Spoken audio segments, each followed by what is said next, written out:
Yaa uummata koo akkam jirtu fayyaa keessanii nagaa keessanii nageenyi fararri waaqayyoo isiniif haa baay'atu.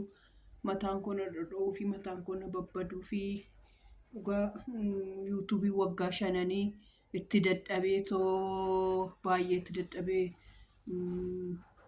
itti harrafamee itti maal jedhee jechuudha. Yuutuubii koo aksesii gochuu hin danda'u, ilaaluu hin danda'u, galuu hin danda'u, irratti viidiyoo hojjechuu hin danda'u. Maal akka inni ta'e hin beeku. Gonkuma natti mul'atu anaanii jechuudha. Gonkuma sana natti mul'atu maaliin jedhu bakka gara yuutuubii sanii hin jiru imeeliin sun narraa baheera bakka inni dhaqeen barbaade nan dhabee sarchiyoon godhe natti hin dhufu maasaan beeku jechuudha. Adaraa keessanii yuutuubii kana ka baay'een itti dadhabee ani itti dadhabaa jiru immoo mucaa kootiitiif waan ta'eef jechuudha. Xiqqaatu isaa baay'atus anaaf hojiidha jechuudha. Inni achirratti hojiidha. Karaa sanidha namoota hedduudhaaf daayipparii bitanii namoota hedduudhaaf siif jira ayizoos naan jedha naan hin baradhee karaa yuutuubii kanaati jechuudha. Maaliif jireenya Itoophiyaa nama beektanii waanuma beektanii yuutuubittiin marratanii ji'a sadittis ji'a afurittis yoo naa dalagee naa kaffalee mucaanuma kootti kan daayipparii ittiin bita. Dhugaa sanittan agarsiisa daayipparii qofi. Innaa daayipariin kun daayipariin kana ittiin bitaaf jechuudha. Daayipariin kun immoo birrii 600 galeera amma birrii 600 galeera. Ji'a sadiin gaafa ana kanaa shantu na barbaachisa jechuudha. Ji'a anan naga'u daayiparii akkanaa shanidha jechuudha. Shanidha waayibsii faana jechuudha. Ji'a anan naga'u jechuudha. Waayibsiin jira, saamunaan jira, maaliin jira. Akkasitti ani ittiin hojjedhu isuma inni naaf fidu, isuma inni naaf kennu, isuma yuutuubii kanarraa argadhu nan ani naman kadhadhu jedhee asirratti ittiin bitadhaa jechuudha. Ittumaan hojjetadha malee waan biraa waan ani ittiin hojjedhu hin qabu, waan ani ittiin godhu hin qabu jechuudha. Nama gaddisiisa garummaan isaan beeku dhugaa.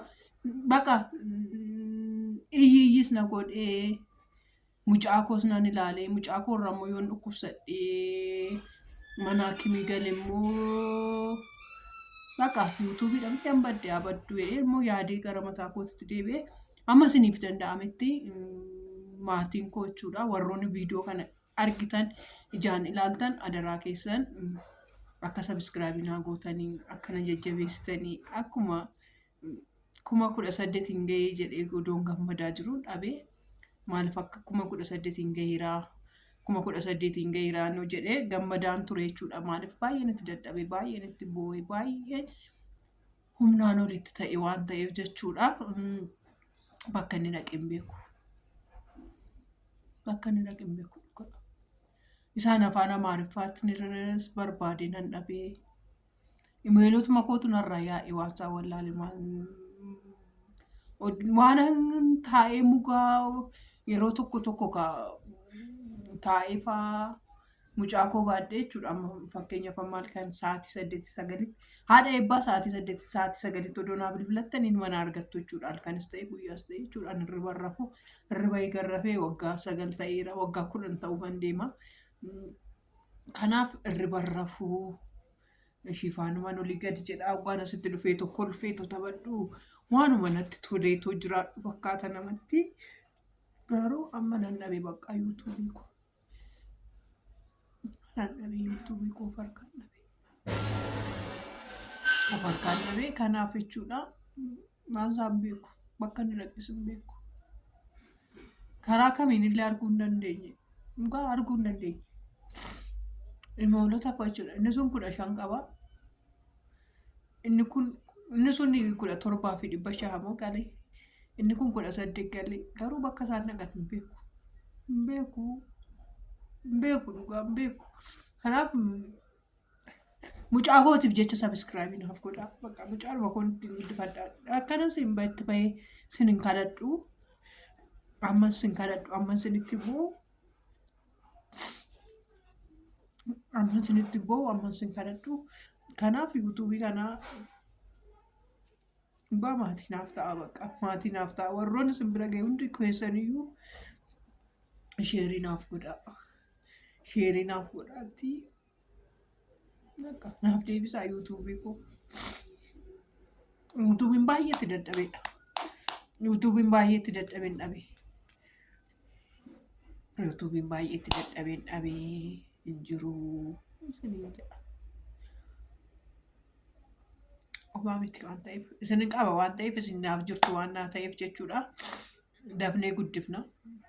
Sabiskiraabii kuma takkittiidhaan na barbaachisu kuma tokko naa gootan isaan booda sa'aatii kuma afur na barbaachisa. Yoo naa taphachiiftan viidiyoo dafee dafeen guyyaatti lamallee sadirree irratti hojjedhe dafee dafee hojjedha. Warroon isinitti danda'ame naa banaati lafa naaf godhaa. Sheeris naa godhaati dafaa dafaatti jechuudha. Isa dhugaa abbaan eebbuu soggaa dhufee abbaan eebbuu immoo hin jiru na bira. Innis hin jiru. Innis amma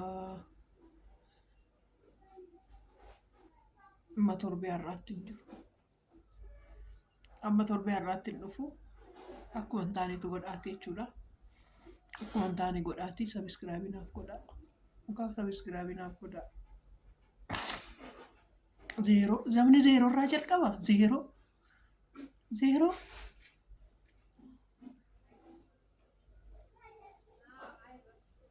Viidiyoo tokko dookumentoota hedduun achirraa qaba bara. Dookumentoota hedduutu achirra jira. Dookumentii baay'een achirraa qaba. Seenaa baay'een achirraa qaba.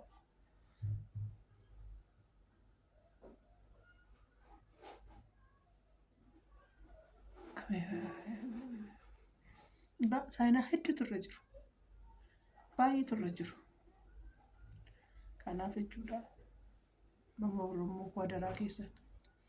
Adaraa lammummaa sinan kadhadha. Adaraa lammummaa sinan kadhadha dhugaa. Isa dhugaa. Sabiskiraabii naaf godhaa.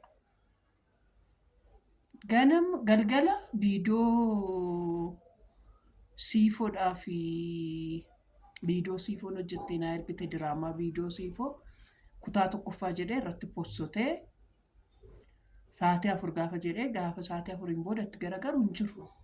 Imeeliin narra hin jiru doogaa hoteelii. Hin jiru imeeliin nuti narra hin jiru. Nan dhabe. Asan deema achan deema nan barbaada nan qoffora eessaan fidaree bakka fiduun dhabe. Bakka fiduun dhabe. Eessaa akka fiduun dhabe. Maal akkan godhuun dhabe. Dolaara immoo jechuudha. Dolaara meeqan irraa qaba seetan achirraa? Dolaara 30 irraa qaba.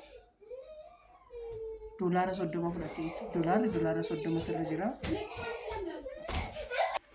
Dolaara 30 irraa qaba. Dolaara 30 irra jira ture. Bakka kana.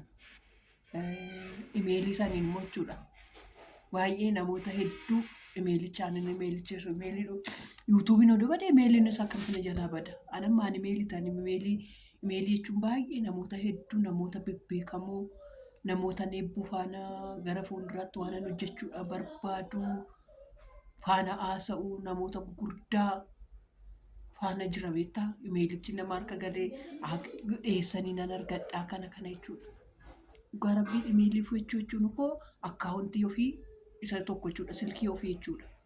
Imeelii ofii jechuun akkaawuntii ofii waan hundumaa icciitii ofii imeelii ofii irratti dhoksatanidha jechuudha. Icciitii hedduu jechuudha. Amma fakkeenyaaf waa'ee karoora mucaa kootii waan hojjechuu qabu maalan pilaanii nani qabu maal akkan qabu silkii koorrayyuu imeelii koorraan kaa'an. Imeelii irratti kaa'a suurota imeelii irraan kaa'a. Maaliifii waan hundumtuyyuu imeeliin immoo waan seeftii ta'e waan guugilii ta'eef kanaaf ani baay'een guugilii amana beektu guugilii baay'een amana. Kanaaf abbaan eebbuu amma torbee irraa dhufee isa faana taa'ee fattashu nama biraa immoo fattashiisuun jibbe. Ijoollee biraa nama biraa fattashiisuun jibbe. Malee jiru ijoollee nama jiru fakkeenyaaf jiru Alaazariyyuu waamee isa faanayyuu fattashnee ilaaluu hin dandeenya garuu abbaan eebboo jiraate wayyaa naaf wayyachuu kooti maaliif waan bakka tokko immoo dogoggoree immoo ciraadhuma ishii immoo achiin immoo balleessitu hambisee hin jedha jechuudha. Amma imeelota kam imeelii ishiin amma kana ishee haaraa ishiin har'a kana kireetii godhe kun hamman kireetii godhe har'a kunoo sa'aatii 8tti ilaaluu dandeessu. Sa'aatii 8 irratti kireetii godhe bakka waan hin godhu wallaalee jechuudha. Eebbaaf chaanaalidheen kireet godhee adaraa keessan eebbaaf chaanaalii kireetii godhe kana dhaqaatii maatii naaf ta'a sabiskiraabii naaf godha viidiyoon kun akkasin bira ga'een dhugaa rabbii bakka Maraatummaa keessaa na baasaa. Ani nan maraadha dhugaa. Haadha eebbaan maraatii warri naan jettan dafaatii